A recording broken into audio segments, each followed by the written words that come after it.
Hey, guess what? It's me, Bite Size, and did you all hear about this holiday called MLK? This is great. I asked my mom why we have a day off school to celebrate milk. She looked at me and said, "It's not milk, M-I-L-K. There's no I, it's just MLK. MLK are the initials for a famous man named Martin Luther King Jr., who stood up against racial inequality. He was the chief spokesperson for nonviolent activism in the civil rights movement, huh? I was all confused. But my teacher told me that civil means people. So, it is a movement for people's rights. Activism means bringing about change. And you know what?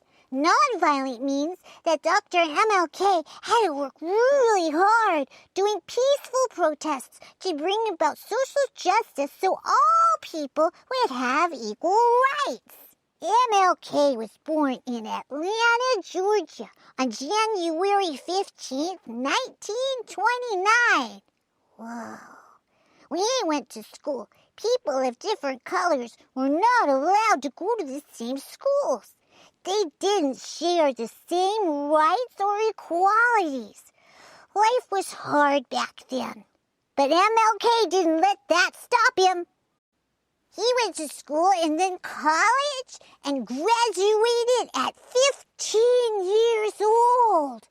Growing up in a family of preachers, he became a great speaker. Some say one of the greatest speakers in U.S. history. He led peaceful marches protesting inequality and campaigning for the right to vote.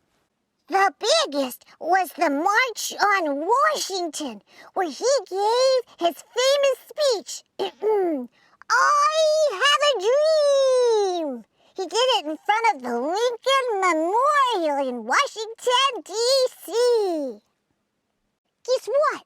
I went to Washington, D.C. with my family once and on a field trip with my school. And I got to see the Martin Luther King Jr. monument. Oh, man, it's so ginormous. So we now honor his courage and work for equality every year on the third Monday of January. However, it didn't become a national holiday until 1983. That's so long ago. But guess what? My parents told me that when they went to school, they didn't get this holiday off like we do. It was only like when they were in college did it become a holiday. Now, my parents are old, right? But they're not that old. So, I guess that was kind of not so long ago. Know what else? I found out that it's actually not called a holiday off, but a holiday on. It is supposed to be a day off work or school so that people can spend the day on community service. True. The Martin Luther King Jr. holiday is an official day of service, a day to help others and celebrate the civil rights leaders' life and legacy. Wow! Dr. Martin Luther King Jr. really made a difference. I like the part in his speech where he says, "I have a dream that my 4 little children will one day live in a nation where they will not be judged by the color of their skin, but by the content of their character." Yeah, I may be bite-sized, but I can always work on my character, and my dream is to make a difference too. Da-da-da-da-da-da-da! Thanks for watching, Dana Sherman.